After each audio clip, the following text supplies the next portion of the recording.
ಜೀನಾಗೆ ಸಂಪಾದಕತ್ವದಲ್ಲಿ ಜಿಎನ್ಎಸ್ news ಸಾಗರಿಸುತ್ತದ ಆಚೆ ಈಚೆ ಶುಕ್ರವಾರದ ನ್ಯೂಸ್ ಅಪ್ಡೇಟ್ಗೆ ತಮಗೆ ಸ್ವಾಗತ. ಮುಖ್ಯಾಂಶಗಳು: ಫೆಬ್ರವರಿ 3ರಿಂದ 5ರವರೆಗೆ ಸಾಗರ ಯಲ್ಲಮ್ಮ ದೇವಿಯ ನೂತನ ಶಿಲಾಮಯ ದೇವಸ್ಥಾನ ಲೋಕಾರ್ಪಣೆ. 2.5 ಕೋಟಿ ರೂಪಾಯಿ ವೆಚ್ಚದಲ್ಲಿ ನಿರ್ಮಾಣಗೊಂಡ ದೇವಸ್ಥಾನ ಲೋಕಾರ್ಪಣೆ ಕುರಿತು ರಘುನಾಥ್ ಮಾಹಿತಿ. ನಗರಸಭೆ ಆಡಳಿತ ವೈಫಲ್ಯ ಕುರಿತು ದಲಿತ ಸಂಘರ್ಷ ಸಮಿತಿ ಪ್ರತಿಭಟನೆ. ನೀರಿಲ್ಲ, ನೈರ್ಮಲ್ಯ ಇಲ್ಲ, ಬೀದಿ ದೀಪ ಅವ್ಯವಸ್ಥೆ ಕುರಿತು ಪೌರಾಯುಕ್ತರ ದೂಷಿಸಿದ ರೇವಪ್ಪ ಗಣಪತಿ. ಫೆಬ್ರವರಿ 4ರಂದು ದಲಿತ ಸಂಘರ್ಷ ಸಮಿತಿ ಮತ್ತು ಅರಣ್ಯಮೂಲ ಬುಡಕಟ್ಟು ಒಕ್ಕೂಟದಿಂದ ಆರೋಗ್ಯ ಹಕ್ಕಿಗಾಗಿ ಜನಾಂದೋಲನ ಜಾಥಾ. ಶಿರವಂತೆ ಹಾಲು ಉತ್ಪಾದಕರ ಸಹಕಾರ ಸಂಘದ ಅಧ್ಯಕ್ಷರಾಗಿ ಸದಾನಂದ್, ಉಪಾಧ್ಯಕ್ಷರಾಗಿ ಮಂಜುನಾಥ್ 2ನೇ ಬಾರಿ ಅವಿರೋಧ ಆಯ್ಕೆ. ಈಗ ಸುದ್ದಿಯ ವಿವರ. ಫೆಬ್ರವರಿ 3ರಿಂದ 5ರವರೆಗೆ ನೂತನ ಶಿಲಾಮಯ ಯಲ್ಲಮ್ಮ ದೇವಸ್ಥಾನ ಲೋಕಾರ್ಪಣೆಗೊಳ್ಳಲಿದೆ. ಸುಮಾರು 2.50 ಕೋಟಿ ರೂಪಾಯಿ ವೆಚ್ಚದಲ್ಲಿ ದೇವಸ್ಥಾನ ನಿರ್ಮಿಸಲಾಗಿದೆ ಎಂದು ಯಲ್ಲಮ್ಮ ದೇವಿ ಸೇವಾ ಪ್ರತಿಷ್ಠಾನದ ಅಧ್ಯಕ್ಷ ಎಸ್.ಪಿ. ರಘುನಾಥ್ ತಿಳಿಸಿದರು.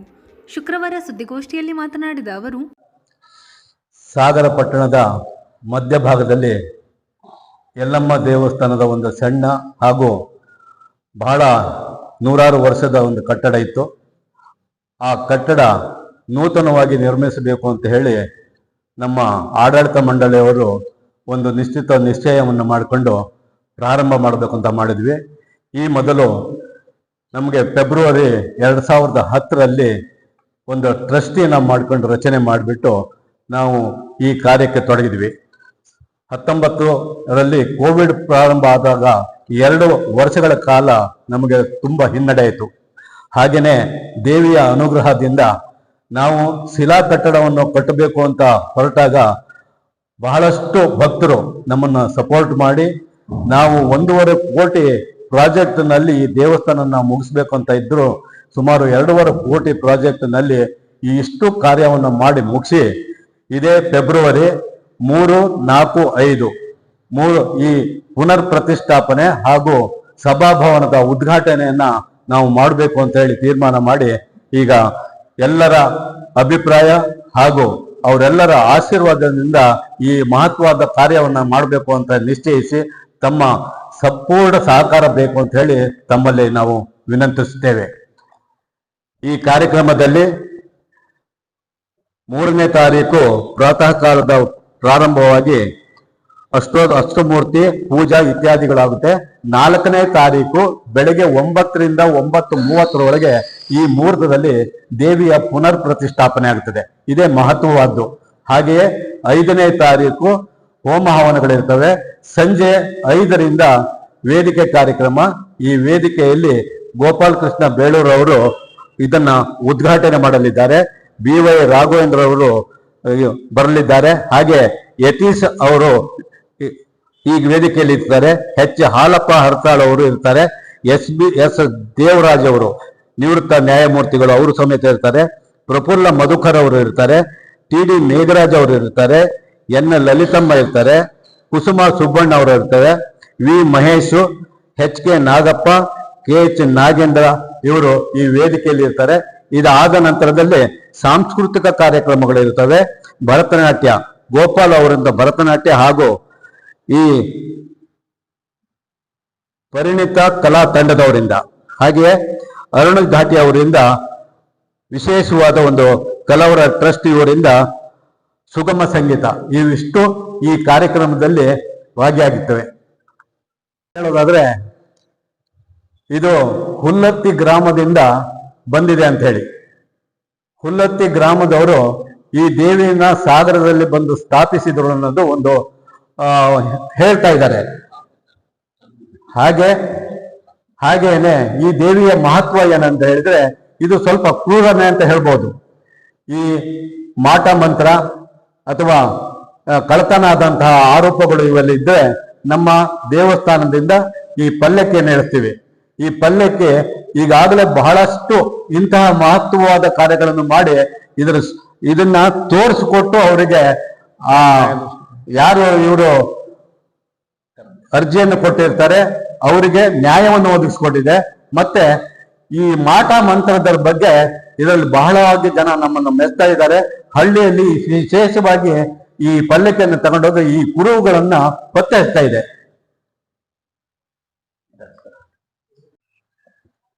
ನಾವು ಪ್ರತಿ ವರ್ಷ ಈ ದಸರಾ ಸಂದರ್ಭದಲ್ಲಿ ಪಲ್ಲಕ್ಕಿಯನ್ನ ಬನ್ನಿ ಮಂಟಪಕ್ಕೆ ತಗೊಂಡು ಹೋಗ್ತೀವಿ. ಬೇರೆ ಪಲ್ಲಕ್ಕಿಗಳಿಗೂ ನಮ್ಮ ಯಲ್ಲಮ್ಮ ದೇವಸ್ಥಾನ ಪಲ್ಲಕ್ಕಿಗೂ ನಾವು ಹೋಲಿಕೆ ಮಾಡಿದ್ರೆ ಈ ಪಲ್ಲಕ್ಕಿನ ನಾವು ದೇವಸ್ಥಾನದಿಂದ ಹೊರಡಿಸಬೇಕಾದ್ರೆ ಏನೋ ಹೊರಟೋಗ್ಬಿಡ್ತಿದೆ.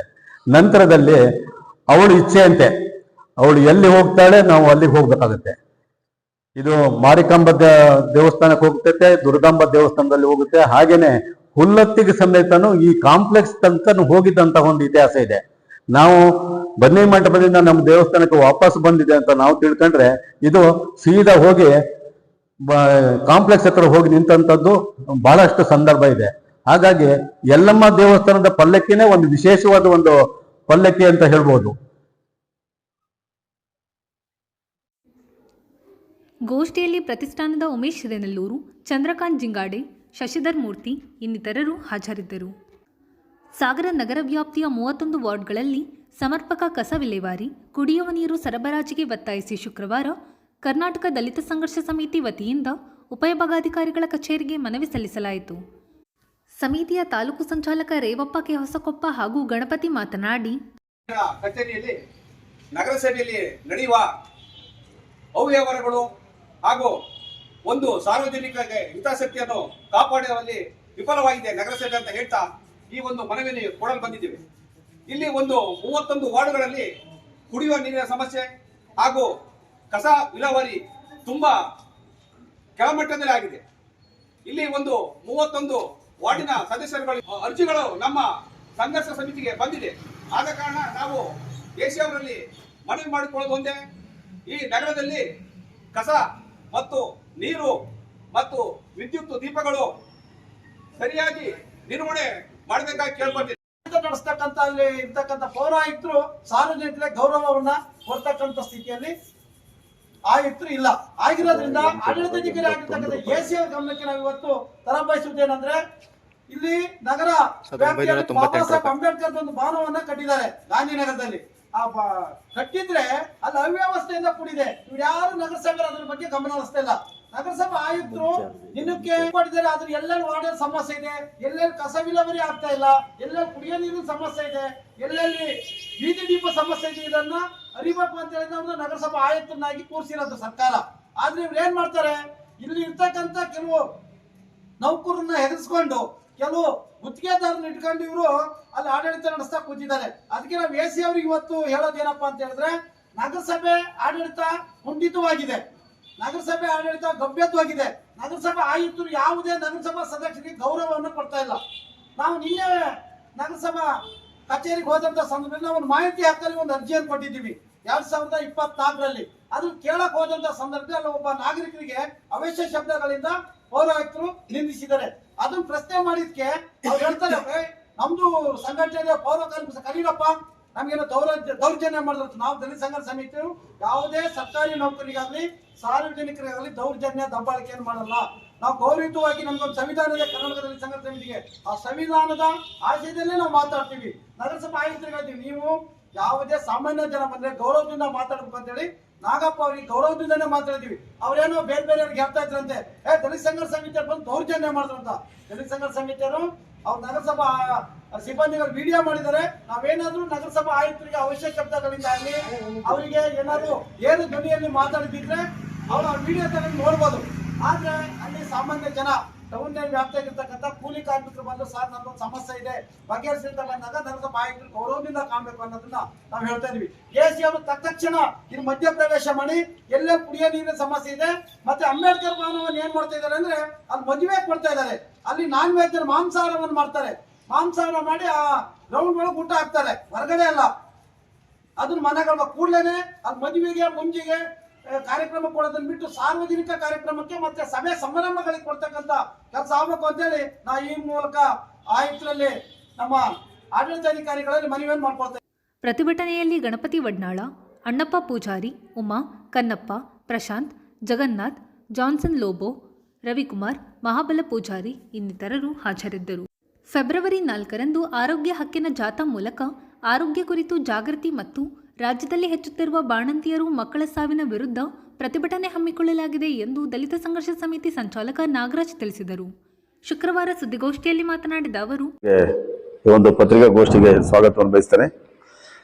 ಇವತ್ತು ಕರ್ನಾಟಕ ದಲಿತ ಸಂಘರ್ಷ ಸಮಿತಿ ಮತ್ತು ಕರ್ನಾಟಕ ಅರಣ್ಯ ಮೂಲ ಬುಡಕಟ್ಟು ಒಕ್ಕೂಟದಿಂದ ಇವತ್ತು ಒಂದು ಪತ್ರಿಕಾಗೋಷ್ಠಿಯನ್ನ ಈ ಆರೋಗ್ಯ ಹಕ್ಕಿನ ಜಾಥಾ ಅಂತೇಳಿ ಒಂದು ಕಾರ್ಯಕ್ರಮವನ್ನು ಮಾಡ್ತಾ ಇದ್ದೀವಿ.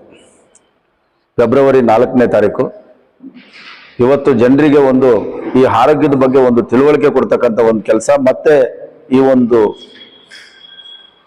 ವೈದ್ಯಕೀಯ ಕ್ಷೇತ್ರದಲ್ಲಿ ಡ್ರಗ್ಸ್ ಮಾಫಿಯಾದ ಬಗ್ಗೆ ಎಲ್ಲೆಲ್ಲಿ ಏನೇನು ನಡೀತಾ ಇದೆ ಅನ್ನೋದ್ರ ಬಗ್ಗೆ ಜನರಿಗೆ ಒಂದು ತಿಳುವಳಿಕೆ ಕೊಡ್ತಕ್ಕಂಥ ಒಂದು ಕೆಲಸವನ್ನ ಈ ಜಾಥಾದ ಮುಖಾಂತರ ಮಾಡ್ತಾ ಇದೀವಿ. ಅದು ಜಾಥಾ ಸಾಗರದ KSRTC ಬಸ್ ಸ್ಟ್ಯಾಂಡಿಂದ ಸಾಗರದ ಪ್ರಮುಖ ರಸ್ತೆಗಳಲ್ಲಿ ಸಂಚರಿಸಿ ಕೊನೆಗೆ AC ಆಫೀಸಲ್ಲಿ ಮನವಿ ಕೊಡ್ತಕ್ಕಂಥ ಒಂದು ಕಾರ್ಯಕ್ರಮ ಇದೆ. ಅದಕ್ಕಿಂತ ಪೂರ್ವದಲ್ಲಿ ಈ ವಿಚಾರದ ಬಗ್ಗೆ ನಾವೊಂದು ನಿಮ್ಮ ಹತ್ರ ವಿಚಾರ ತಿಳಿಸ್ತೇನೆ. ಈಗಾಗಲೇ ನೀವು ತಿಳ್ಕೊಂಡಿರಂಗೆ ರಾಯಚೂರಲ್ಲಿ ಬಾಣಂತಿ ಮತ್ತು ಶಿಶುಗಳ ಸಾವಾಯ್ತು. ಅದು ಏಕಾಯ್ತು ಅನ್ನೋದ್ರ ಬಗ್ಗೆ ನಮ್ಮ ಪತ್ರಿಕೆಗಳಲ್ಲಿ ಗೊತ್ತಿದೆ, ಮತ್ತೆ ಸಾರ್ವಜನಿಕರು ಗೊತ್ತಿದೆ, ಅದ್ರ ವಿಚಾರನ ಹೇಳ್ತೇನೆ. ಹಾಗೇನೆ ರಿಮ್ಸ್ ರಾಯಚೂರಲ್ಲಿ 5 ಜನ ಬಾಣಂತಿಯರು ಸತ್ರು, ಅದ್ರ ಬಗ್ಗೆನೂ ಡೀಟೇಲ್ಸ್ ಕೊಡ್ತೇನೆ. ಹಾಗೇನೆ ಈ ಬಳ್ಳಾರಿ ಜಿಲ್ಲಾ ಆಸ್ಪತ್ರೆಯಲ್ಲಿ ಸಹಿತನು ಬಾಣಂತಿಯರ ಸಾವಾಯ್ತು. ಆಮೇಲೆ ಈ ಬಾಣಂತಿಯರ ಸಾವಾಯ್ತು. ಕೊನೆಗೆ ಇದ್ರ ಬಗ್ಗೆ ಸರ್ಕಾರ ಹೋಗಿ ಅಲ್ಲಿ ನೋಡ್ತಕ್ಕಂಥ ಕೆಲಸವನ್ನ ಮಾಡ್ತು. ಆದ್ರೂ ಕೂಡ ಅಲ್ಲಿ ಆ ಬಾಣಂತಿಯರ ಸಾವಿಗೆ ಕಾರಣ ಯಾಕಂದ್ರೆ 400 ಔಷಧಿಗಳ ಗುಣಮಟ್ಟ ಕಳಪೆ ಆಗಿದೆ ಅಂತ ಹೇಳ್ಬಿಟ್ಟು ಮಾನ್ಯ ದಿನೇಶ್ ಗುಂಡೂರಾವ್ ಅವರೇ ಹೇಳಿಕೆ ಕೊಟ್ಟಿದ್ದಾರೆ. ಯಾಕಂತ ಹೇಳಿದ್ರೆ ಮಾರುಕಟ್ಟೆಯಲ್ಲಿ ಲಭ್ಯ ಇರೋ ಔಷಧಿಗಳ ಗುಣಮಟ್ಟ ಬಗ್ಗೆ ಯಾರು ನಿಗಾ ವಹಿಸ್ಲಿಲ್ಲ. ಆದ್ರೆ ಬಳಸಕ್ಕಂಥ ಔಷಧಿಗಳ ಮಾದರಿ ಪರೀಕ್ಷಿಸಿ ಅದನ್ನ ಖಚಿತಪಡಿಸ್ಕೊಳ್ತೀವಿ ಅಂತೇಳಿ. ಆದ್ರೆ ನಮ್ಮ ಬೇರೆ ರಾಜ್ಯದಿಂದ ಔಷಧಿಗಳನ್ನ ತರಿಸ್ಕೊಂಡ್ರು, ಆದ್ರೂ ಕೂಡ ಅದ್ರ ಗುಣಮಟ್ಟ ಸರಿ ಇದಿಲ್ಲ ಅಂತ ಹೇಳಿ ಇವರಿಗೆ ಪರೀಕ್ಷೆ ಮಾಡ್ಲಿಕ್ಕೆ ಆಗ್ಲಿಲ್ಲ.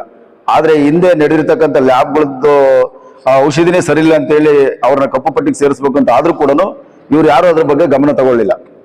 ಆದ್ರೆ ಅದೇ ನಮ್ಮ ಪಕ್ಕದ ರಾಜ್ಯ ತಮಿಳುನಾಡಲ್ಲಿ ಒಂದು ಇದು ಮಾಡಿದ್ದಾರೆ, TNMSC ಅಂತೇಳಿ, ತಮಿಳುನಾಡು ಮೆಡಿಕಲ್ ಸರ್ವಿಸ್ ಸೆಂಟರ್. ಇದು ರಾಜ್ಯಾದ್ಯಂತ ಸರ್ಕಾರಿ ವೈದ್ಯಕೀಯ ಸಂಸ್ಥೆಗಳಿಗೆ ಎಲ್ಲ ಅಗತ್ಯ ಔಷಧಿಗಳು ಮತ್ತು ಖರೀದಿ, ಸಂಗ್ರಹಣೆ ಮತ್ತು ವಿತರಣೆಗಾಗಿ ಸುವ್ಯವಸ್ಥಿತ ಕಾರ್ಯವಿಧಾನ ಅಳವಡಿಸ್ಕೊಂಡಿದ್ದಾರೆ ಅಲ್ಲಿ ತಮಿಳುನಾಡಲ್ಲಿ. ಆದ್ರೆ ಅದ್ರ ಪ್ರಕಾರ ಏನ್ ನಡೆಯುತ್ತಪ್ಪ ಅಂತ ಹೇಳಿದ್ರೆ 1794 ಕಂಪನಿಗಳ ಗುಣಮಟ್ಟ ಕಾಯ್ದೆ ಪ್ರಕಾರ 52 ಜನವರಿ 95ರಿಂದ ಔಷಧಿಗಳ ಖರೀದಿ ಮತ್ತು ಸಂಗ್ರಹಣೆ, ವಿತರಣೆ ಕಾರ್ಯಕ್ರಮಗಳನ್ನ ಸರಿಯಾಗಿ ನಿರ್ವಹಿಸಿಕೊಂಡು ಬಂದಿದೆ. TNMSC ಕಳೆದ 30 ವರ್ಷಗಳಿಂದ ಈ ಕಾರ್ಯಕ್ರಮವನ್ನ ನಿರ್ವಹಿಸ್ತಾ ಇದೆ. ಆದ್ರೆ ಆ ಕಮಿಟಿ ಏನ್ ಕೆಲಸ ಮಾಡುತ್ತಪ್ಪ ಅಂತ ಹೇಳಿದ್ರೆ, ಮೊದಲ ಡ್ರಗ್ಸ್ ಕಮಿಟಿ ಪ್ರತಿ ವರ್ಷಕ್ಕೆ ಒಮ್ಮೆ ಅಗತ್ಯ ಔಷಧಿಗಳ ಪಟ್ಟಿಯನ್ನು ಮಾಡುತ್ತೆ ಮತ್ತು ಇದು 400 ಔಷಧಿಗಳನ್ನ ಒಳಗೊಂಡಿರುತ್ತೆ ಒಂದ್ಸರಿಗೆ. ಎರಡನೇದಾಗಿ ಎಷ್ಟು ಪ್ರಮಾಣದ ಔಷಧಿಗಳು ಬೇಕಾಗುತ್ತೆ ಎಂಬುದನ್ನು ಮೊದಲೇ ನಿರ್ಧರಿಸುತ್ತೆ. ಆಮೇಲೆ ಟೆಂಡರ್ ಆಹ್ವಾನ ಪತ್ರಿಕೆ ಮುಖಾಂತರ ಕೊಡುತ್ತೆ. ಕಂಪನಿಗಳು ತಯಾರಿಸಿದ ಔಷಧಿಗಳ ಎಲ್ಲಾ ಗೋದಾಮುಗಳಿಗೂ ಇದನ್ನ ಕಳಿಸುತ್ತೆ. ಆದ್ರೆ ಏನು ಜವಾಬ್ದಾರಿ ಇದೆ ಅದನ್ನ ಕೊನೆಗೆ ಗೋದಾಮಿನಲ್ಲಿ ಒಮ್ಮೆ ಪರೀಕ್ಷೆ ಮುಗಿಯೋವರೆಗೂ ಔಷಧಿಗಳನ್ನ ಕ್ವಾರಂಟೈನ್ ಮಾಡ್ತಾರೆ. ಆಮೇಲೆ ಅದ್ರ ಗುಣಮಟ್ಟ ಸರಿ ಇದೆಯಲ್ಲ ಅಂತ ನೋಡ್ಕೊಂಡು ಆಮೇಲೆ ಸಾರ್ವಜನಿಕರಿಗೆ ಅದು ಬಿಡುಗಡೆ ಆಗತ್ತೆ. ಆದ್ರೆ ಈ ಕಾರ್ಯ ನಮ್ಮ ಕರ್ನಾಟಕದಲ್ಲಿ ಆಗ್ತಾ ಇಲ್ಲ. ಯಾಕಂತ ಹೇಳಿದ್ರೆ ನಮ್ಮ ಕರ್ನಾಟಕದಲ್ಲಿ ಬಾಣಂತಿಯರ ತಾಯಿಯರು ಯಾಕೆ ಸತ್ರಪ್ಪ ಅಂತ ಹೇಳಿದ್ರೆ, TNMSC ಗೋದಾಮಿನಲ್ಲಿ ಒಮ್ಮೆ ಪರೀಕ್ಷೆ ಮುಗಿಯೋ ಔಷಧಿಗಳನ್ನು ಕ್ವಾರಂಟೈನ್ ಮಾಡಲಾಗುತ್ತದೆ. ಆದ್ರೆ ನಮ್ಮ ಇದರಲ್ಲಿ ಕ್ವಾರಂಟೈನ್ ಮಾಡೋದೇ ಇಲ್ಲ. ಅದಕ್ಕಿಂತ ಮುಂಚೆನೆ ಇದನ್ನ ಸಾರ್ವಜನಿಕರಿಗೆ ಬಿಡುಗಡೆ ಮಾಡ್ತಾರೆ. ಇದು ಕರ್ನಾಟಕದಲ್ಲಿ ಆಗ್ತಾ ಇಲ್ಲ. ಅದಕ್ಕಾಗಿ ಕರ್ನಾಟಕದಲ್ಲಿ ತಾಯಿ ಅಂದ್ರು ಸತ್ತಿದ್ದಾರೆ. ಯಾಕಂದ್ರೆ ಈ ಔಷಧಿಗಳ ಗುಣಮಟ್ಟ ಸರಿ ಇಲ್ಲ, ಅದನ್ನ ಪರೀಕ್ಷೆ ಮಾಡ್ತಾ ಇಲ್ಲ, ಒಮ್ಮೆನೆ ಮಾರ್ಕೆಟ್ಗೆ ಬಿಡುಗಡೆ ಮಾಡ್ತಾರೆ. ಆದ್ರೆ ಮೆಡಿಕಲ್ ಶಾಪ್ ಮುಖಾಂತರ ಅದು ಮಾರಾಟ ಆಗ್ತಾ ಇದೆ. ಕೆಲವೊಂದು ಔಷಧಿಗಳನ್ನ ಸರ್ಕಾರಿ ಆಸ್ಪತ್ರೆಯಲ್ಲಿ ಇಟ್ಕೊಂಡು ಅವಧಿ ಮೀರಿದ್ರು ಕೂಡ ಔಷಧಿಯನ್ನ ಈ ಬಾಣಂತಿಯರಿಗೆ ಮತ್ತು ಮಹಿಳೆಯರಿಗೆ ಕೊಡ್ತಾ ಇರೋದ್ರಿಂದ ಅದು ಯಾರಿಗೂ ಗೊತ್ತಾಗಲ್ಲ. ಹಾಗಾಗಿ ಇದು ಆರೋಗ್ಯದ ಮೇಲೆ ಪರಿಣಾಮ ಬೀರಿ ಅವ್ರು ಸತ್ತಿರ್ತಾರೆ. ಅದಕ್ಕೆ ಈ ಅಧಿಕಾರಿಗಳು ಇವರೆಲ್ಲ ಸೇರಿ ಅದಕ್ಕೊಂದೊಂದು ಕಾರಣ ಕೊಡ್ತಾ ಇದ್ದಾರೆ. ಆದ್ರೆ ಕರ್ನಾಟಕ ಆಸ್ಪತ್ರೆಗೆ ಹೋದಾಗ ಈ ಒಂದು ಆಸ್ಪತ್ರೆಗಳಲ್ಲಿ ಈ ಫಾರ್ಮಸಿಯಿಂದ ಏಕೆ ಖರೀದಿಸ್ಬೇಕು ಅಂತ, ಈ ಸರ್ಕಾರಿ ಆಸ್ಪತ್ರೆಯಲ್ಲಿ ಕೆಲವೊಂದು ಔಷಧಿಗಳನ್ನ ಮೊದಲೇ ಸ್ಟಾಕ್ ಮಾಡಿ ಮತ್ತೆ ಯಾವ್ಯಾವ ರೋಗಿಗಳು ಬರ್ತಾರೆ ಅವ್ರಿಗೆ ಏನು ಗುಣಮಟ್ಟದ ಔಷಧಿ ಬೇಕು ಅನ್ನೋದ್ರ ಬಗ್ಗೆನೆ ಅದನ್ನ ಅಲ್ಲೇ ಆಸ್ಪತ್ರೆಯಲ್ಲಿ ಕೊಡ್ತಕ್ಕಂಥ ವ್ಯವಸ್ಥೆ ಆಗ್ಬೇಕು. ಆದ್ರೆ ನಮ್ಮ ಕರ್ನಾಟಕ ಸರ್ಕಾರದಲ್ಲಿ ಆಗ್ತಾ ಇಲ್ಲ. ಮೊದಲು ಡ್ರಗ್ಸ್ ಕಮಿಟಿ ಪ್ರತಿ ವರ್ಷ 5 ಒಮ್ಮೆ ಅಗತ್ಯ ಔಷಧಿಗಳನ್ನು ಪಟ್ಟಿಯನ್ನು ಮಾಡ್ತಾ ಇದೆ. ಆದ್ರೆ ಈ ವರ್ಷ 400 ಔಷಧಿ ಇರುತ್ತೆ, ಅದರಲ್ಲಿ 400 ತರದ ಔಷಧಿಗಳು ಇರ್ತದೆ. ಆದ್ರೆ ಎರಡನೇದಾಗಿ ಎಷ್ಟು ಪ್ರಮಾಣದ ಔಷಧಿಗಳು ಬೇಕಾಗುತ್ತೆ ಎಂಬುದನ್ನು ನಿರ್ಧರಿಸುವುದು ಆಸ್ಪತ್ರೆಗಳ ಒಂದು ಕಮಿಟಿ ಇರುತ್ತೆ, ಅದು ಮಾಡ್ಬೇಕು. ಆದ್ರೆ ಅದನ್ನ ಮಾಡೋದೇ ಇಲ್ಲ. ಆದ್ರೆ ಈ ಅಧ್ಯಯನ ಏನ್ ಹೇಳುತ್ತಲ್ಲ SAK ಅಂತ ಅಧ್ಯಯನ ಸಂಸ್ಥೆ, ಅವರು ಒಂದು ವರ್ಷಕ್ಕೆ 598 ಜನರಿಗೆ ಅದನ್ನ ಒಂದು 400 ಔಷಧಿನ ಖರ್ಚು ಮಾಡುತ್ತೆ. 2,58,809 ರೂಪಾಯಿ. ಆದ್ರೆ ಪ್ರತಿ ವ್ಯಕ್ತಿಗೆ ಸರಾಸರಿ 433 ರೂಪಾಯಿ ಬೀಳುತ್ತೆ. ಆದ್ರೆ ಸೌಲಭ್ಯದ ಪ್ರಕಾರ ಬಹುಳಿಕೆಯನ್ನು ಲೆಕ್ಕಿಸದೆ ಪ್ರಿಸ್ಕ್ರಿಪ್ಷನ್ಗಳನ್ನು ಬರೆಯಲಾಗುತ್ತದೆ. ಜನರು ಔಷಧಿಗಳನ್ನು ಜೇಬಿನಿಂದ ಖರ್ಚು ಮಾಡಿ ಖರೀದಿಸಬೇಕಾಗತ್ತೆ. ಅಲ್ಲಿ ಒಳಗಡೆನೆ ಔಷಧಿಯನ್ನು ಇಟ್ಟುಕೊಂಡು ಹೊರಗಡೆಗೆ ಜನರಿಗೆ ಬರ್ಕೊಡ್ತಕ್ಕಂಥ ಕೆಲಸನ ಇವರು ಮಾಡ್ತಾ ಇದ್ದಾರೆ. ಅದರಿಂದ ಜನರು ಇದನ್ನ ತಗೊಳಕ್ಕಾಗ್ದೇನೆ ಪರದಾಡ್ಕೊಂಡು ಕೆಲವರು ಔಷಧಿ ತಗೊಳಕ್ಕಾಗದೆ ಸಾಯ್ತಂತ ಪರಿಸ್ಥಿತಿ ನಿರ್ಮಾಣ ಆಗಿದೆ. ಈಗ ನಮ್ಮ ಒಂದು ಒತ್ತಾಯ ಏನಪ್ಪಾ ಅಂತ ಹೇಳಿದ್ರೆ, ಈ ಜಾಥಾ ಮಾಡ್ತಕ್ಕಂಥ ಒಂದು ಪ್ರಮುಖ ಅಂಶ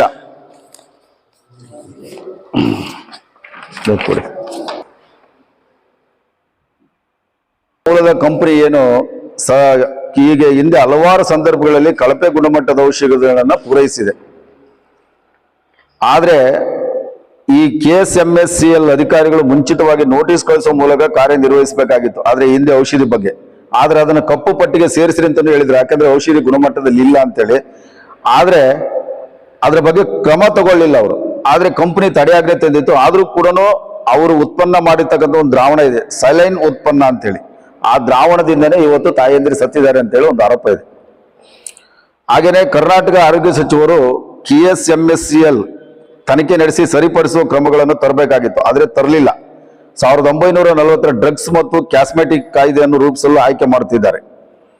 ಆದರೆ ಸಾರ್ವಜನಿಕರನ್ನು ತಪ್ಪು ದಾರಿಗೆ ಎಳೆಯುತ್ತಿದ್ದಾರೆ ಎಂದು ಸ್ಪಷ್ಟವಾಗಿದೆ. ತಪ್ಪು ದಾರಿಗೆ ಎಳೆಯುವುದರ ಬದಲು ಕರ್ನಾಟಕದ ಆರೋಗ್ಯ ಸಚಿವರು KSMSCL ವೈಫಲ್ಯಗಳ ಬಗ್ಗೆ ತನಿಖೆ ನಡೆಸಬೇಕು ಮತ್ತೆ ಸರಿಪಡಿಸುವ ಕ್ರಮ. ಅರಣ್ಯ ಮೂಲ ಬುಡಕಟ್ಟು ಒಕ್ಕೂಟದ ಸಂಚಾಲಕ ರಾಮಣ್ಣ ಹಸಲೂರು ಮಾತನಾಡಿ, 4ನೇ ತಾರೀಕು ಓಂ ಪ್ರಥಮ ನಾವು ಒತ್ತಾಯ ಮಾಡ್ತಾ ಇದೀವಿ.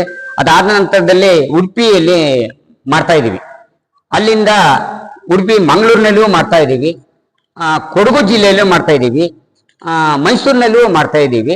ಬೇರೆ ಬೇರೆ ಜಿಲ್ಲೆಯಲ್ಲಿ ಒಟ್ಟು 10 ಜಿಲ್ಲೆಯಲ್ಲಿ ನಾವು ಇದೇ ತರದ ಕಾಯ್ದೆಯನ್ನ ಜಾರಿ ಮಾಡಿ ಮುಖ್ಯಮಂತ್ರಿಯವರಿಗೆ ಮನವಿಯನ್ನ ನಾವು 4ನೇ ತಾರೀಕಿಗೆ ಜಾಥಾ ಮೂಲಕವಾಗಿ ಮುಖ್ಯಮಂತ್ರಿಯವರಿಗೆ ಮತ್ತು ಆರೋಗ್ಯ ಸಚಿವರಿಗೆ ಕಳಿಸ್ಬೇಕು ಅಂತ ಹೇಳೋದು ನಿರ್ಧಾರ ಮಾಡಿದ್ದೀವಿ.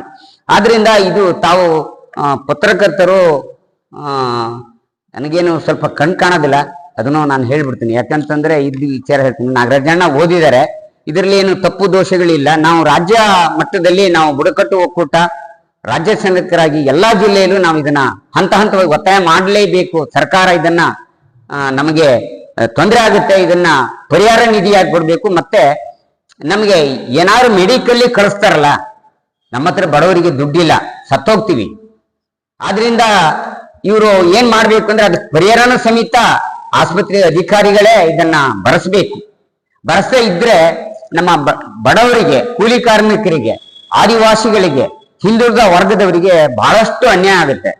ಮತ್ತೆ ನಾವು ಜಾಥಾ ದಿನ ನಾವು ಸಂಘಟನೆರು ಸಾಮಾನ್ಯವಾಗಿ DSS, ಕರ್ನಾಟಕ ಅರಣ್ಯ ಮೂಲ ಬುಡಕಟ್ಟು ಮುಂಚೂಣಿಯಲ್ಲಿ ಇರ್ತೀವಿ. ಇನ್ನು ಉಳಿಕೆ ಸಂಘಟನೆಗಳನ್ನೆಲ್ಲ ನಾವು ಸೇರಿಸಿಕೊಳ್ಳಕ್ಕೆ ಮತ್ತು ಜನರನ್ನ ನಾವು ಶಿವಮೊಗ್ಗ ಜಿಲ್ಲೆಯಲ್ಲಿ ತೀರ್ಥಹಳ್ಳಿ, ಹೊಸನಗರ, ಸಾಗರ ಇವು 3 ತಾಲೂಕು ಪಶ್ಚಿಮ ಘಟ್ಟ ವ್ಯಾಪ್ತಿಗೆ ಸೇರೋದ್ರಿಂದ ನಾವು ಈ ಹಕ್ಕು ಒತ್ತಾಯಗಳನ್ನ ಏನು ನಮ್ಗೆ ಆರೋಗ್ಯ ಹಕ್ಕು ಒತ್ತಾಯಗಳನ್ನ ಖಡಾಖಂಡಿತವಾಗಿ ಒತ್ತಾಯ ಮಾಡ್ತಿದ್ವಿ. ಈಗಾಗಲೇ ನಾವು ಮುಖ್ಯಮಂತ್ರಿಯವರಿಗೂ ಗಮನಕ್ಕೆ ತಗೊಂಡೋಗಿದ್ವಿ. ಜಾಥಾ ಮೂಲಕ ನೀವು ಮನವಿ ಕೊಡಿ ಅಂತ ಹೇಳ್ತಕ್ಕಂಥದ್ದನ್ನ ಹೇಳಿದ್ದಾರೆ. ಆದ್ರಿಂದ ಜಾಥಾ ಮೂಲಕ ಮಾಡ್ತೀವಿ, ಧರಣಿ ನಡೆಸಲ್ಲ, ಅನಿರ್ದಿಷ್ಟ ಧರಣಿಯನ್ನ ನಡೆಸಲ್ಲ. ಜಾಥಾ ಮೂಲಕವಾಗಿ ಮುಖ್ಯಮಂತ್ರಿಯವರಿಗೆ ಮಾಡ್ತೀವಿ ಅಂತ ಹೇಳೋ ಭರವಸೆಯನ್ನ ನಾವು ಇಡೀ ರಾಜ್ಯಾದ್ಯಂತ ನಾವು ಒಂದು ಸಂಘಟನೆ ಮೂಲಕ ನಾವು ಮೊನ್ನೆ ಉಡುಪಿಯಲ್ಲಿ ಎಲ್ಲ ಜಿಲ್ಲೆಯ ಪ್ರಮುಖರು ಸೇರ್ಕೊಂಡು ಇದನ್ನ ಸುದ್ದಿಗೋಷ್ಠಿಯಲ್ಲಿ ಮಾತಾಡಬೇಕು, ನ್ಯೂಸ್ಗಾರರಿಗೆ ನಾವು ತಿಳಿಸ್ಬೇಕು, ಮತ್ತೆ ಟಿವಿಗ್ಲೂ ಬರಬೇಕಿದು, ಜನರಿಗೆ ಪ್ರಚಾರ ಆಗ್ಲಿ, ಹೆಚ್ಚು ಜನ ಸೇರ್ಬೇಕು ಅನ್ನೋದನ್ನ ನಮ್ಮ ಸಂಘಟನೆ ಒತ್ತಾಯ ಮಾಡ್ತಾ ಇದೆ. ಅದರಲ್ಲಿ ಇಷ್ಟು ಹೇಳಿ ನಾನು ಮುಗಿಸ್ತೇನೆ. ಲಕ್ಷ್ಮಮ್ಮ ಫೆಬ್ರವರಿ 3ನೇ ಗೋಷ್ಠಿಯಲ್ಲಿ ಲಕ್ಷ್ಮಮ್ಮ ಹಿರೇಮನೆ, ಮುರುಗೇಶ್, ವೀರೇಶ್ ಇನ್ನಿತರರು ಹಾಜರಿದ್ದರು. ಸಾಗರ ತಾಲೂಕಿನ ಶಿರವಂತೆ ಹಾಲು ಉತ್ಪಾದಕರ ಸಹಕಾರ ಸಂಘದ ಅಧ್ಯಕ್ಷರಾಗಿ ಸದಾನಂದ ಗುರಲಗುಂಡಿ, ಉಪಾಧ್ಯಕ್ಷರಾಗಿ ಮಂಜುನಾಥ್ ಎಂಡಿ ಅವಿರೋಧವಾಗಿ ಆಯ್ಕೆಯಾಗಿದ್ದಾರೆ. ಹಿಂದಿನ 5 ವರ್ಷಗಳ ಅವಧಿಯಲ್ಲಿ ನೀಡಿದ ಉತ್ತಮ ಆಡಳಿತದಿಂದ ಸಂಘದ ಸದಸ್ಯರು ಇದೇ ತಂಡವನ್ನು ಮತ್ತೊಮ್ಮೆ ಆಯ್ಕೆ ಮಾಡಿದ್ದಕ್ಕೆ ನೂತನ ಅಧ್ಯಕ್ಷರು, ಉಪಾಧ್ಯಕ್ಷರು ಕೃತಜ್ಞತೆ ಸಲ್ಲಿಸಿದರು. ಈ ಸಂದರ್ಭದಲ್ಲಿ ನಿರ್ದೇಶಕರಾದ ಮಂಜಪ್ಪ ಕೊಗ್ವೆ, ಈರಪ್ಪ, ನವೀನ್ ಕತ್ಲೆ, ಸುಜಾತ, ವೀರೇಂದ್ರ, ವೀಣಾ, ರಾಮಚಂದ್ರ ಸ್ವಾಮಿ, ಕೃಷ್ಣಪ್ಪ, ದೇವರಾಜ್, ಗ್ರಾಮ ಪಂಚಾಯಿತಿ ಮಾಜಿ ಅಧ್ಯಕ್ಷ ಮನೋಜ್ ಜನ್ನೆಹಕ್ಲು, ನಟರಾಜ್ ಭಟ್, ಜಗದೀಶ್, ದೀಪಕ್, ಕಾರ್ತಿಕ್ ಇನ್ನಿತರರು ಹಾಜರಿದ್ದರು. ಇದು ಶುಕ್ರವಾರದ ಸಮಗ್ರ ಸುದ್ದಿ. ನಿರಂತರ ಸುದ್ದಿಗಾಗಿ ನೋಡ್ತಾ ಇರಿ GNS ನ್ಯೂಸ್. ನಮಸ್ಕಾರ.